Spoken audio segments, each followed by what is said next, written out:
Muchas gracias, profesor Bolívar, muy amable. Y pues muchas gracias a todos y todas por estar acá. Bueno, muy bien. Yo les mandé a ustedes este libro, o sea, este libro se puede bajar gratuita y legalmente, las dos cosas. Es de acceso gratuito y legal. No sé si recibieron el enlace para bajarlo. Del libro.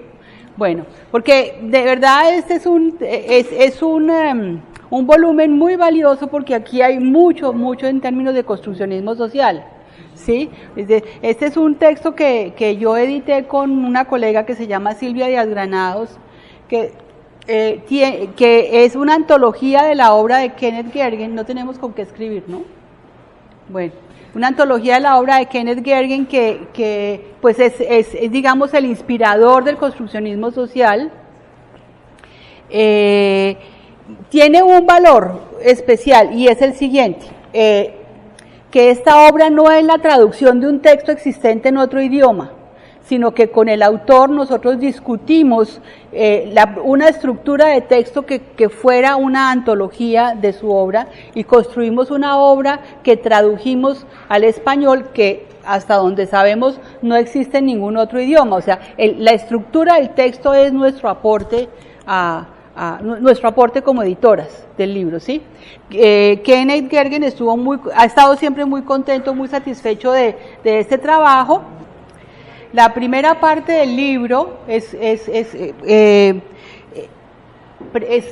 contiene 4 artículos de Kenneth Gergen, donde él planteó desde 1976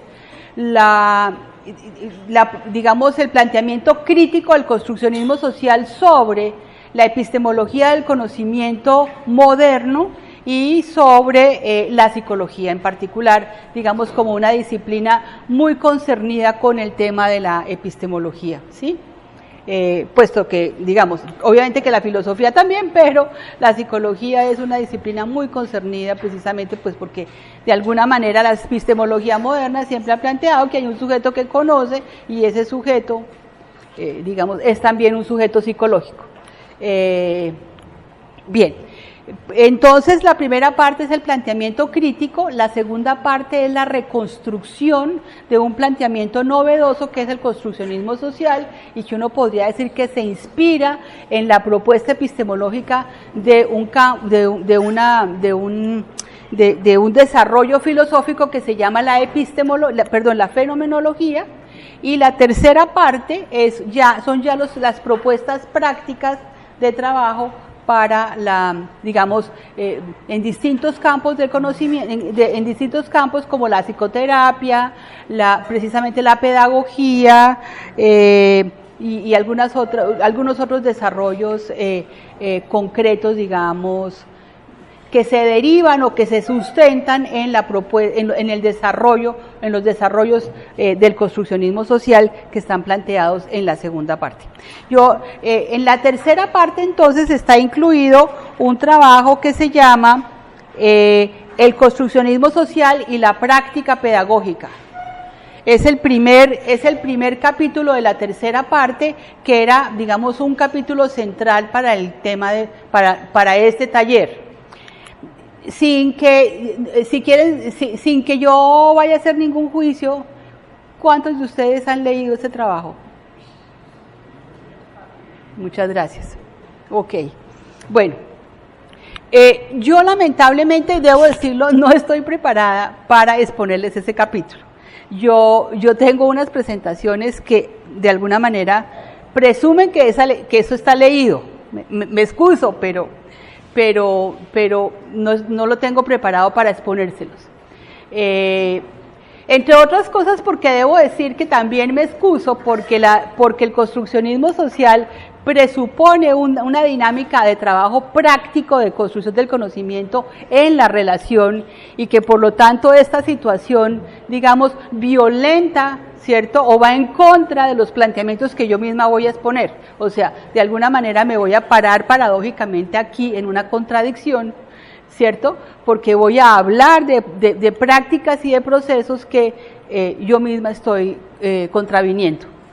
Entonces, eso es un primer tema que, digamos, yo sé que, por lo que me decía Carlos, pues ustedes van a continuar trabajando a manera ya mucho más de conversación y de taller y de práctica, a partir, digamos, de lo que podamos dejar hoy planteado. Es decir, que ese sería como una introducción, un abrebocas, una motivación inclusive a una mayor lectura por parte de ustedes, que yo sí quisiera pues invitarlos e invitarlas a que digamos se adentren en un campo que ha reflexionado particularmente sobre el tema de la pedagogía y que además ha enfocado distintos niveles de la enseñanza que van desde la escuela primaria hasta la educación secundaria. O sea, es sumamente amplio, pero por otro lado hay desarrollos particulares en el campo de la pedagogía, inclusive universitaria, pues que es el campo en el que a ustedes les interesa. Yo les traje tanto, les voy a dejar unas lecturas complementarias y unas referencias adicionales, porque sí creo que en este campo se puede hacer perfectamente un seminario que daría origen a proyectos de investigación. O sea, es de largo aliento. Lo que quiero decir es, de verdad hoy vamos a hacer una introducción, un abrebocas a algo que sí les puede generar, digamos, abrir un horizonte interesante para su práctica docente. Perdón, ¿alguien levantó la mano por acá? Vamos a puntualizar que tu preocupación está en términos de qué tanto una psicología social que hace énfasis, a ver si lo entendí, qué tanto una psicología social que hace énfasis en lo relacional va en detrimento de la posibilidad de fomentar la individualidad y la libertad. ¿Sí? Bueno, ok. Entonces vamos a ponerlo, a dejarlo ahí para retomarlo ahorita. ¿Sí? Bueno. Muy bien, yo tengo un epígrafe para el taller que quiero compartirles, ¿sí? Está ahí. Metafóricamente la vida se puede aproximar a una serie de conciertos de jazz. Yo no sé si les gusta el jazz, me encantaría que pudiéramos oír un poco de jazz el día de hoy. Una serie de conciertos de jazz en donde el arreglo continuo de nuevos compañeros y lugares requiere de una improvisación sin final.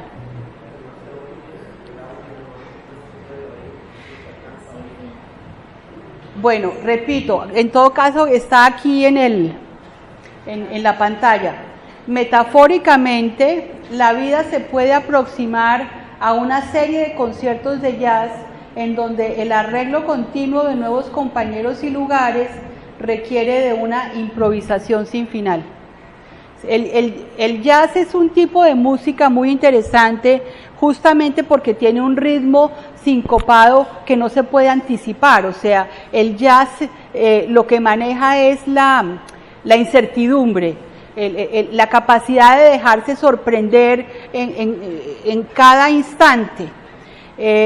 Pero por otro lado, y eso es muy interesante, es ese proceso de improvisación colectiva que es una construcción, a partir de un tema, la capacidad de un grupo de músicos de generar un producto digamos, un producto conjuntado, con base en los aportes de cada uno. Digamos, la improvisación en el jazz es algo muy interesante que ha servido y de alguna manera lo que Ken propone es que lo tomemos como una metáfora para la vida, digamos, y en ese sentido, si ustedes lo ven el día de hoy, pues nosotros los que estamos aquí, estamos generando un espacio de coparticipación en la construcción de nuevos significados, nuevas propuestas, nuevos desarrollos, en fin, que salga al final del día tiene que ver con lo que pongamos cada uno de nosotros, fíjense ustedes, ¿cierto? Es decir, yo hago una propuesta, yo traigo unos elementos, pero definitivamente el producto final es el resultado de una serie de procesos de coparticipación en los que estamos involucrados todos, ¿sí? Bueno, entonces no sé si quieren comentar algo en relación con este epígrafe. ¿Algo que quieran señalar?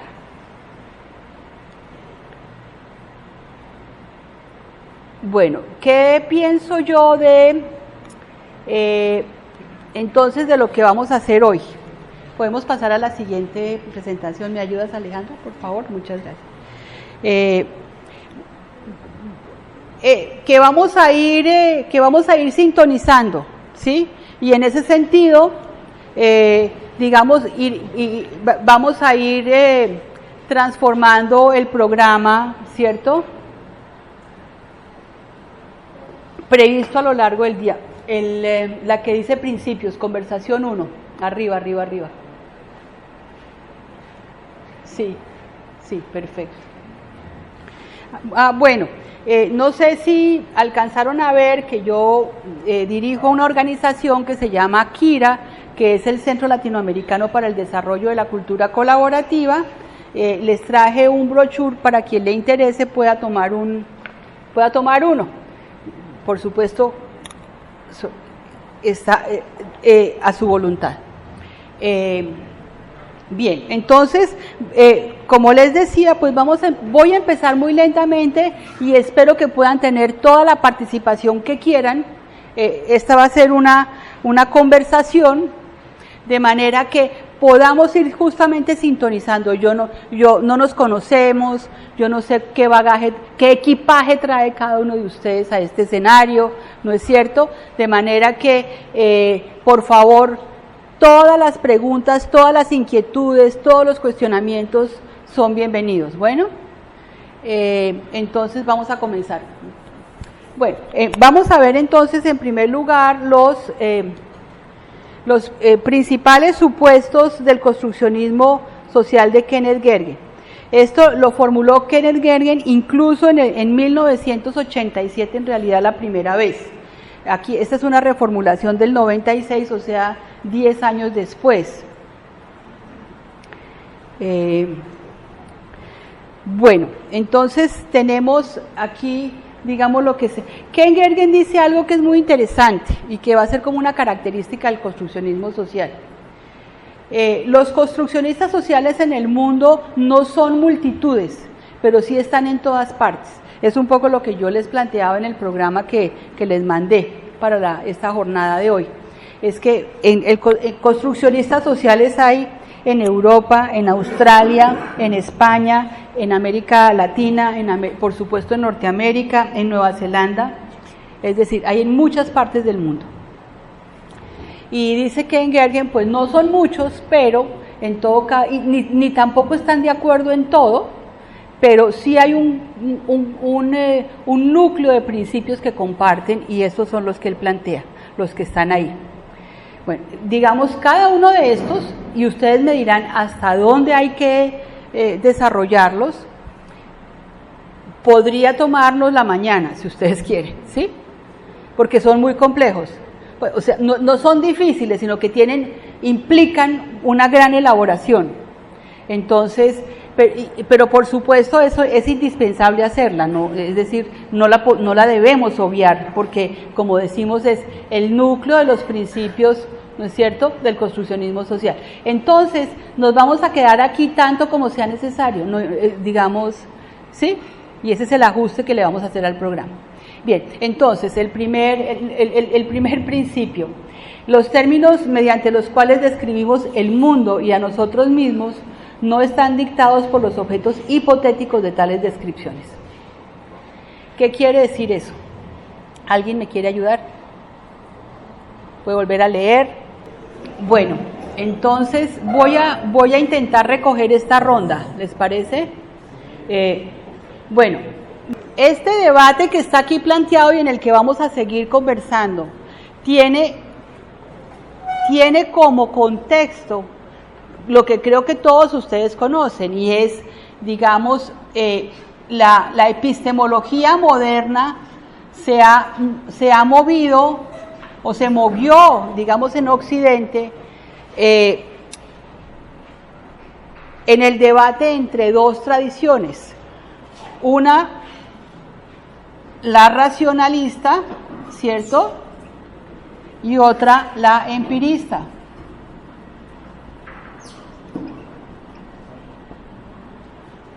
¿No es cierto?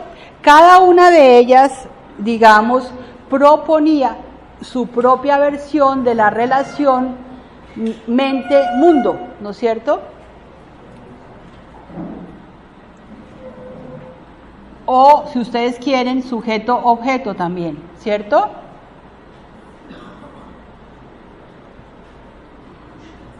Mientras que la racionalidad empirista decía que la mente era una tabula rasa y la realidad imprimía a través de sensaciones las cualidades de lo real, ¿cierto? Ocurría algo relativamente a la inversa en el caso del racionalismo. Era la mente la que ordenaba las señales de la realidad y construía unas estructuras y unas hipótesis como producto de su actividad mental, ¿no es cierto? Lo que nos dice Ken Gergen, y es lo que nos ha mostrado la historia, es que esto nunca se ha resuelto, sino que a lo largo de la historia hemos tenido una especie de movimiento pendular, donde en unos momentos de la historia la epistemología es más empirista y en otros momentos de la historia es más racionalista, pero no se resuelve, o sea, es un debate sin solución. Y entonces, digamos, apareció una tercera vía en este debate cuando la fenomenología propuso que la relación entre sujeto y objeto configura una relación inextricable, es decir, que lo que sabemos de la realidad depende del paso de lo real por la conciencia, es decir, que hay una completa articulación entre sujeto y objeto y no hay posibilidad alguna de decir que lo real es esto o aquello objetivamente hablando, sino que de la realidad tenemos múltiples versiones. Por eso es que hoy en día, y voy a aterrizar al posconflicto colombiano, podemos decir que vamos a tener múltiples memorias y que no podemos tener una sola memoria de un proceso tan complejo como 60 años de conflicto social interno, ¿no es cierto? Bueno, entonces, vamos a correr, ahorita nos inventamos una manera en que no tengamos que estar corriendo esto. Vamos a ponerlo allá, así, eso. Yo creo que ahí pueden ver todo, ¿cierto? Vale, entonces no lo vamos a correr, listo, muchas gracias, les agradezco mucho. Perfecto.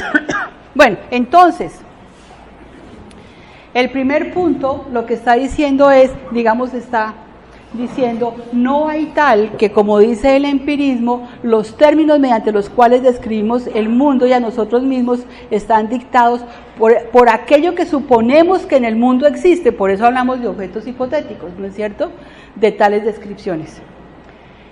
Pongamos un ejemplo.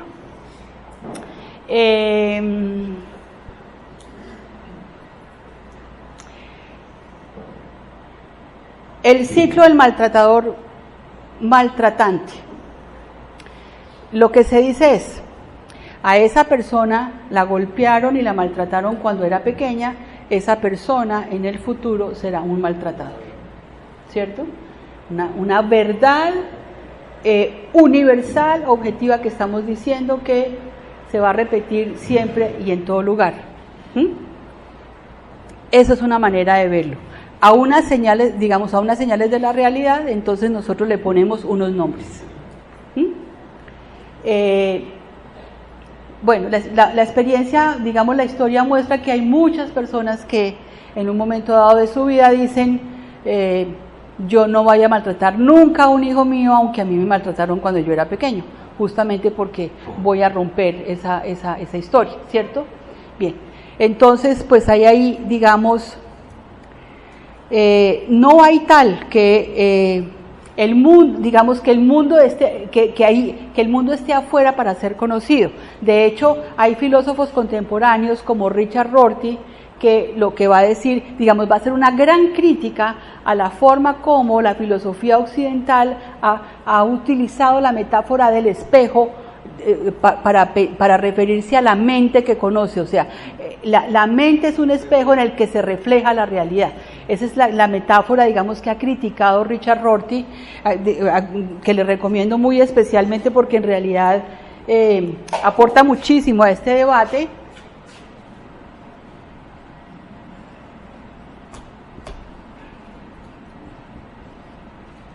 ¿Sí? Y entonces, digamos, va a criticar esta idea de tabula rasa o de mente como espejo, ¿no es cierto? ¿Sí? Pues vamos a seguir dando argumentos en este sentido, este no es el único, vamos a continuar trabajando a lo largo de la exposición en este tema. ¿Está bien el primer punto? ¿Está bien o no? ¿Está más comprendido? Bueno, si no está comprendido me dicen, por favor, si quiere, sí, para eso estamos. Bueno, el segundo, los términos y formas mediante los cuales obtenemos la comprensión del mundo y de nosotros mismos son artefactos sociales producto de intercambios histórica y culturalmente situados entre las personas. ¿Qué quiere decir eso? Que las personas construimos las formas de descripción de lo que entendemos como objetividad. El debate que estamos teniendo en Colombia recientemente sobre lo que se ha dado en llamar ideología de género, viene muy bien como ejemplo a esta situación, ¿cierto? Rasgarse las vestiduras porque alguien dice no se nace hombre ni mujer. Estamos atribuyéndole una objetividad absoluta a dos términos que en realidad son construcciones históricas. Inclusive hay autores y autoras como Judith Potter que va a decir, mire, es que a lo mejor hay un tercer género y ni siquiera nos hemos dado cuenta. ¿Por qué? ¿Por qué no nos hemos dado cuenta? Porque resulta que en toda la medicina occidental, cuando nacía un niño que llamábamos hermafrodita, de una vez decíamos un caso patológico, operémoslo para poderlo resolver.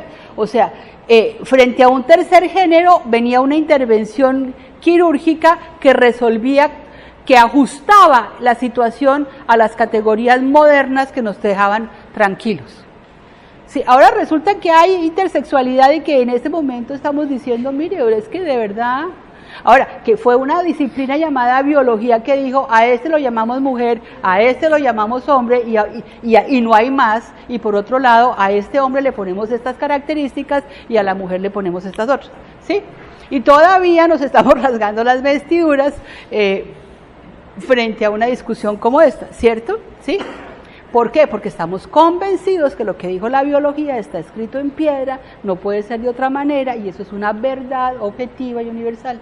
Y resulta que ha sido la manera como históricamente hemos construido unos significados con los cuales hemos interpretado las diferencias biológicas entre las personas, ¿cierto? ¿Sí? Bueno, más claro, ayuda, ¿cierto? Los ejemplos ayudan. Bueno, tal vez lo primero es decir que, digamos, yo personalmente, y me parece que hay algunos, digamos, otros intelectuales que están de acuerdo en considerar que la solución al problema, al debate entre empirismo y racionalismo, que también es un debate, digamos, que implica la categoría dualista mente-realidad y mente-cuerpo, esos dos dualismos, ¿cierto? Digamos, una resolución interesante se encuentra en la fenomenología, es decir, posterior a Kant. Digamos, Kant sí avanza muchísimo, pero en todo caso Kant queda instalado en la idea de razón, cuerpo, mente y realidad, mente realidad, ¿cierto? Me parece muy interesante lo que plantea la profesora Violeta, en el sentido de que una cosa es intentar resolver la dualidad realidad-mente y otra cosa es suponer que cuando intentamos resolver esa dualidad estamos negando que la realidad existe, un asunto que yo sí creo que es una mala comprensión del construccionismo social muy frecuente, y por eso me parece tan importante lo que señalaba el profesor. decir que nosotros construimos la realidad, o sea, que hay una construcción social de la realidad, no es igual a decir que la realidad, que si yo no nombro la realidad no existe, y que en el momento en que deje de nombrarla desaparece. Me parece que esa es una pésima comprensión del construccionismo social, que no está planteada en ningún texto escrito, es un equívoco, digamos. En ese sentido hay que ser claro, ahí hay una equivocación. Y que comparto con usted que termina como en un pseudo idealismo que no conduce a nada, porque es decir, la realidad material existe. A mí me pueden secuestrar, o a mi pariente me lo mataron, ¿no es cierto? Es decir, en el campo de lo político eso es muy concretico, ¿cierto? Entonces, sí, yo me envejezco, o sea, hay miles de cosas que son muy concretas, y entonces en ese sentido no estamos diciendo que la realidad no existe, y que entonces, dame un segundito, y que simplemente porque yo la nombro entonces aparece. No, lo que dice Ken Gergen a propósito del construccionismo social es lo siguiente: no es que la realidad no exista, lo que pasa es que no existe independientemente de las palabras con las cuales damos cuenta de ella. Es decir, no sé si ustedes han oído un poema de Cortázar sobre las palabras, que dice que son como guantes. O sea, las palabras, de alguna manera, recubren lo real, y hay más de una manera de hablar de lo real. Usted hablaba del pan de bono, el pan de yuca, ¿no? El pan de bono y la luna, ¿cierto? ¿O quién era? No. Bueno, no sé, lo ponía como ejemplo, no importa. No, ¿quién? La luna y el pan de queso. Eso, gracias. Es que a mí me gusta más el pan de bono, por eso me acordaba más del pan de bono. Bueno, yo diría que a alguien se le... Es decir, un quesillo para ponerle en términos. Perfecto, muy bien. Entonces, ¿qué sucede? Que alguien pudo haber construido una metáfora, y en la poesía utilizamos un montón de metáforas. Hay un ejemplo que creo que pone alguien que le trabajó muchísimo la fenomenología, que decía, un barquero un poeta va a hablar del río en unos términos muy distintos a como lo habla un ingeniero hídrico, o como los habla un barquero que trabaja en el río y vive de transportar gente de una orilla a la otra. Lo que plantea la fenomenología, que es una cosa muy interesante, es que cada perspectiva contribuye a una construcción de la verdad mucho más completa. O sea, su perspectiva y la mía, si la sumamos. El problema es cuando pensamos que o la suya o la mía, porque las dos no pueden ser. ¿Sí me explico? O sea, resulta que lo que plantea la fenomenología es: existen múltiples perspectivas, y solamente cuando yo intento articularlas puedo tener una perspectiva más compleja, más holística, etcétera. Esa es una cosa que, digamos, contribuye. Antes de seguir adelante, yo quería en todo caso retomar su planteamiento de la diferencia entre sexo y género y lo que sucede con la biología. O sea, mire, lo que ha acontecido históricamente en la modernidad es que nosotros creemos que lo que provenga de las ciencias duras está escrita sobre piedra, mientras que lo de las ciencias sociales lo podemos revisar, ¿cierto? Eso es un poco como en las ciencias sociales podemos debatir, revisar, cambiar, pero eso sí, lo que viene de las ciencias naturales y de las ciencias duras está escrito en piedra. Ken Gergen ha analizado las metáforas de la ciencia, las metáforas presentes en los discursos científicos, y por ejemplo, está claro que en la biología el proceso de fecundación, está claro de lo que estamos hablando, ¿cierto? De cómo un espermatozoide penetra un óvulo y en ese sentido genera un cigoto que va a transformarse en un ser vivo, ¿cierto?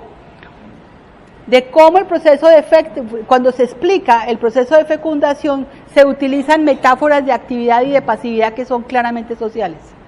La actividad del espermatozoide que penetra el óvulo pasivo, ¿sí? Fíjense cómo empezamos a construir la masculinidad con base en unas metáforas y la feminidad con base en unas metáforas que en realidad no dependen de las características morfológicas. De eso es a lo que nos estamos refiriendo. O sea, de alguna manera entonces lo femenino queda, y bueno, claramente lo que se dice es el huevo no es pasivo, el huevo tiene un movimiento, el huevo tiene unas transformaciones permanentes a lo largo del ciclo menstrual, y además de eso se mueve, ¿cierto?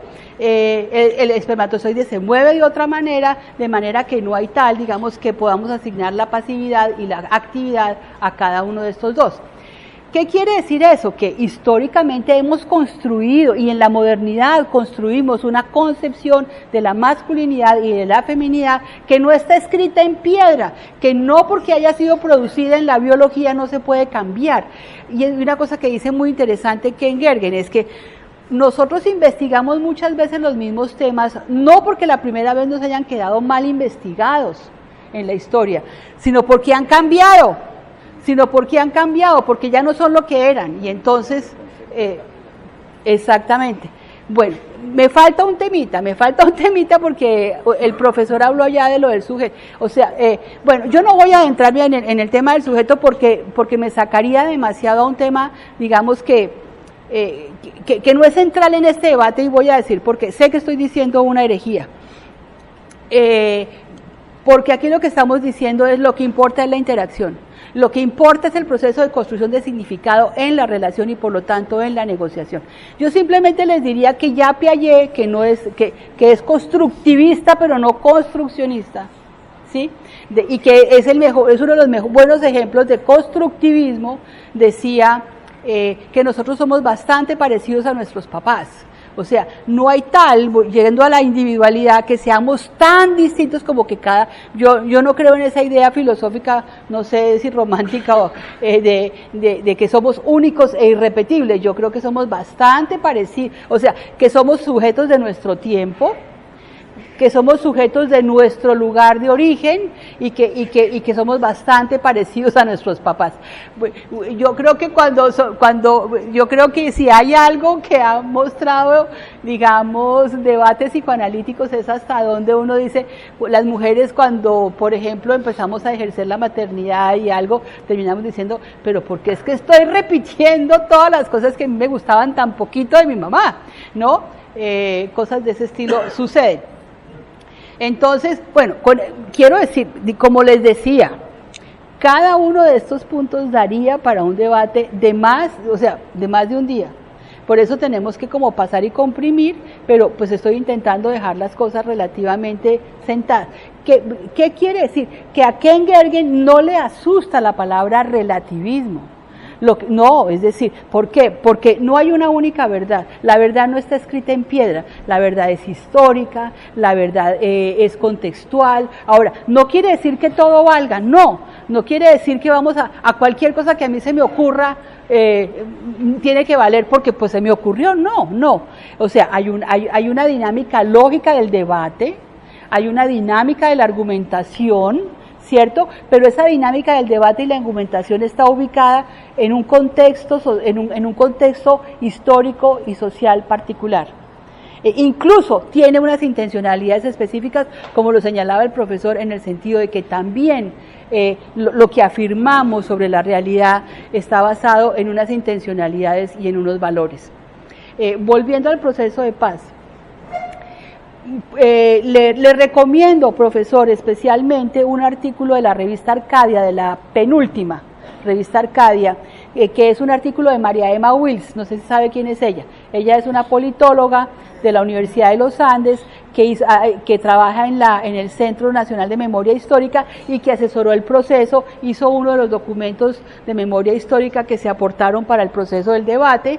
O sea, fíjese cómo han procedido, tratando de generar un contexto de memoria histórica que ellos van a suponer que en el campo de la historia es como quien dice lo más objetivo, pero lo más objetivo significa que hay 12 puntos de vista que son eso, puntos de vista de historiadores, que en todo caso manejan, digamos, tienen la capacidad de manejar una lógica histórica que no es la que, como quien dice, la mía, ¿cierto? Y en ese sentido usted tiene razón. Por ejemplo, miren en lo que ha avanzado el debate en el proceso de paz. Por ejemplo, cuando hace 6 años, cuando esto empezó, este último proceso, en las organizaciones de defensoras de los derechos humanos de las víctimas había un consenso y era el siguiente: la memoria de las víctimas es la memoria objetiva del conflicto armado. Y resulta que, por ejemplo, ¿qué pasa con las memorias de otros? ¿Cierto? Empieza a hacer la pregunta. la memoria de los empresarios, la memoria de los guerrilleros, los grupos armados, hay otras memorias. Sí, bueno, y entonces, digamos, en el paso de estos 6 años se ha llegado a que, en efecto, la memoria de las víctimas es una memoria muy importante y muy respetable, pero no es la única. O sea, aquí hay otras memorias. Y si ustedes leen ese artículo de María Emma Wills de la revista Arcadia, la penúltima, ¿qué es lo que ella va a decir? Que han llegado a la conclusión de que va a haber múltiples memorias del proceso, no va a haber una sola. No va a haber una sola. Ahora, decantadas, debatidas, contrastadas, perfecto, sí, pero no va a haber una sola memoria. Sí. Aquí el énfasis es en comprender cómo es que construimos sentido colectivamente. Digamos, me parece que ese es el énfasis fundamental y de alguna manera, digamos, entender que lo que pasa es que hemos sido formados en alguna de esas tradiciones. Lo más importante es eso. No es tanto que no entendamos otra cuanto que mantenemos las categorías de una tradición en la que fuimos formados. ¿Qué quiere decir esto? Que es relativamente simple apropiarse del debate construccionista social bien apropiado. Sin embargo, es muy difícil pasar a hacer investigación que respete la propuesta construccionista social. ¿Por qué? Porque tenemos una tradición que nos moldea en otro sentido, ¿cierto? Digamos, ese es el punto. ¿Cómo dar el paso no solamente a entender este debate, sino, si me interesa, apropiármelo para analizar, para reflexionar, para analizar y para investigar.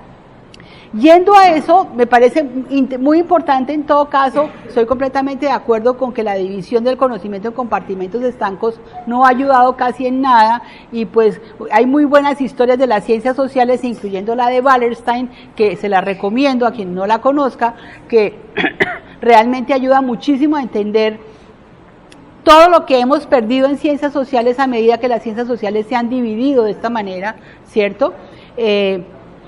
Porque pasan dos cosas. Justamente lo que el profesor señalaba es que el lenguaje, que es una construcción social, porque ningún ser humano aprende a hablar si no está en sociedad, ¿cierto? Si no está en relación, eso es una cosa muy importante, que incluso la gran teoría de Piaget, que de alguna manera diría que en la medida en que evolucionemos llegará a un momento en el cual nacemos y empezamos a hablar solitos. Eso no ha sucedido, esperemos a ver si sucede, porque pues obviamente los cambios en el campo de la biología tienen una temporalidad muy distinta a la temporalidad social, pero en todo caso hasta ahora no ha sucedido. Sin embargo, es el lenguaje, la producción social del lenguaje la que ha desarrollado un tipo de sistema nervioso como el que tenemos los seres humanos y que nos ha permitido construir historia, construir cultura, o cosas que, digamos, realidades con las que no cuentan fácilmente otras especies. Y, digamos, la gran crítica frente a eso y a la división del conocimiento en compartimentos estancos que se ha hecho es que la psicología como disciplina, como ciencia, se apropió de una epistemología, de la epistemología propia de la física, que es una epistemología analítica, es decir, que descompone la realidad hasta los más mínimos elementos, porque considera que es entendiendo el mínimo elemento, sumando, como va a poder comprender una realidad más compleja.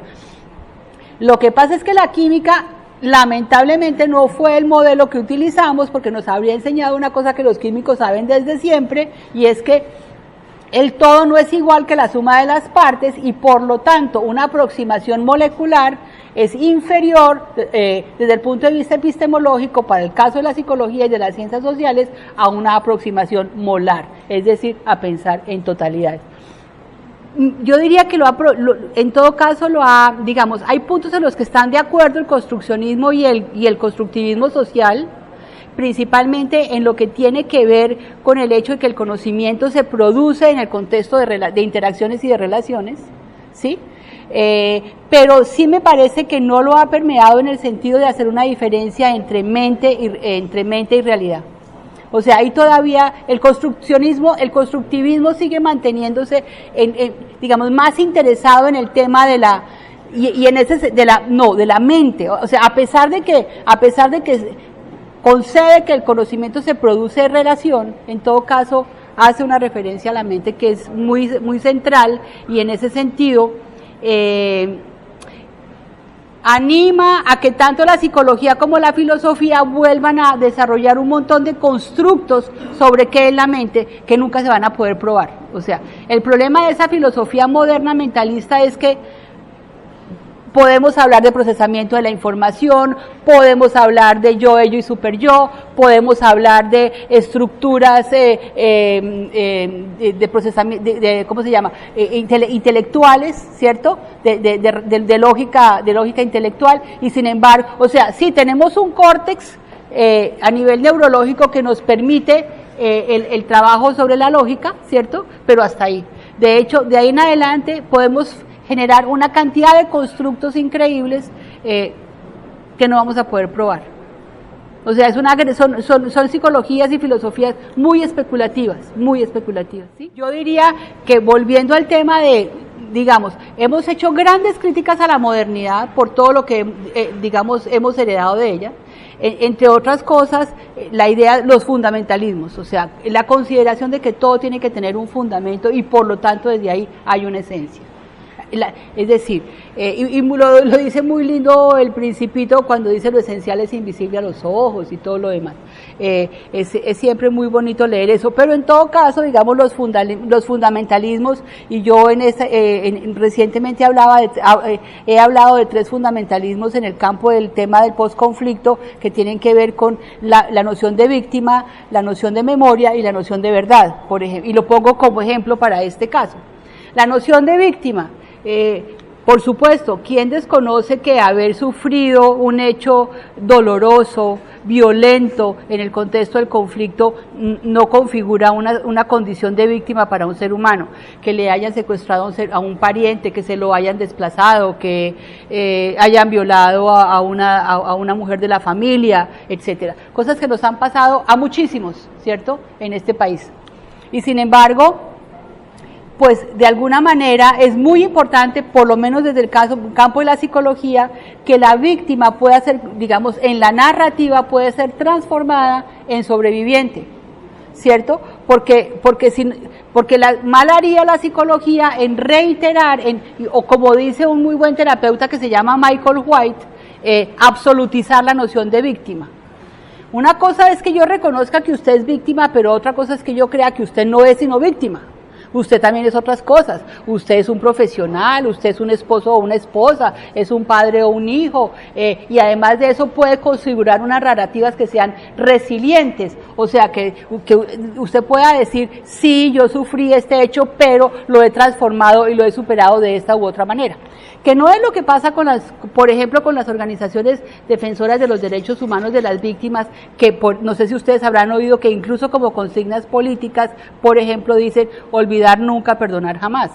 Y a partir de ahí hay que mantenernos en la condición de víctimas, con la herida abierta y sangrante, digamos.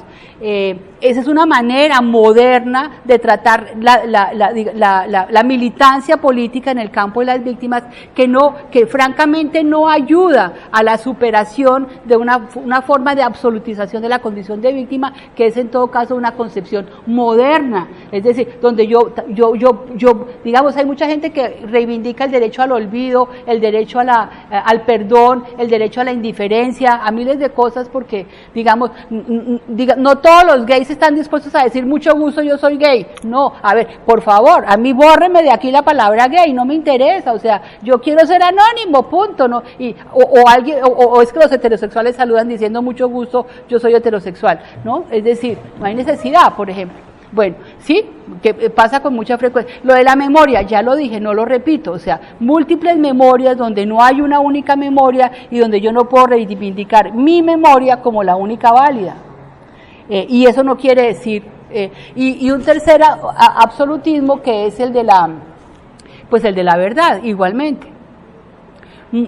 Las verdades son situadas, y lo que decíamos, la realidad cambia y la historia cambia, y por lo tanto, aquello que dijimos en el siglo XIX ya no es cierto. Y no quiere decir que nos hubiéramos equivocado, ¿no es cierto? Miren, voy a tratar de cerrar porque es que ya estamos para el... voy a tomar un punto más de estos que me parece que complementa, pero que va en la línea de lo que usted señalaba, profesor, y es la importancia de las relaciones de poder y la presencia de valores en la construcción de conocimiento. Porque es que el conocimiento, digamos, solamente en la concepción moderna epistemológica de Popper, él hacía una distinción que no es posible hacer, y es que una cosa soy yo como político y otra cosa soy yo como científico. O sea, en el momento en que yo me pongo la bata blanca y entro al laboratorio, yo dejo afuera los valores, yo dejo afuera mis opciones políticas. La historia ha mostrado que eso no es posible, que el conocimiento está teñido por los valores políticos, por los intereses y por los valores. Eso lo dijo muy bien Habermas. Conocimiento e interés están en el mismo cuaderno, no están en cuadernos diferentes. De manera que, y además históricamente lo han mostrado incluso desde Aristóteles. ¿Por qué es que la lógica gramatical de Aristóteles se ha mantenido vigente hasta ahora, cuando de hecho incluso entre los griegos había otras lógicas? Simplemente porque tuvo mejor prensa, para decirlo con palabras de hoy, porque tuvo mejores relaciones políticas y fue capaz de vender mejor su propuesta. No porque fuera mejor, eso lo saben todos. La lógica de Aristóteles no es mejor que otras lógicas que incluyen la categoría de tiempo y de intencionalidad, ¿cierto? Y en ese sentido ha habido una lucha muy grande para que siquiera sean visibles en el contexto en el campo de la lógica, ¿cierto? De manera que sí hay, como quien dice, unas relaciones de poder y unos intereses y unos valores que tiñen la investigación. Popper lo mostró muy bien cuando dijo: hay unos a priori históricos que determinan la forma como construimos la ciencia, como producimos conocimiento y como hacemos investigación. ¿De dónde provienen esos a priori históricos? De la misma cultura de la cual nosotros hacemos parte. Los científicos no podemos saltar sobre nuestra sombra. Los científicos somos gente de nuestro tiempo, y en ese sentido tenemos que ser un poquito más humildes, ¿sí? Yo les pido que terminemos acá, hagamos un descanso para que regresemos.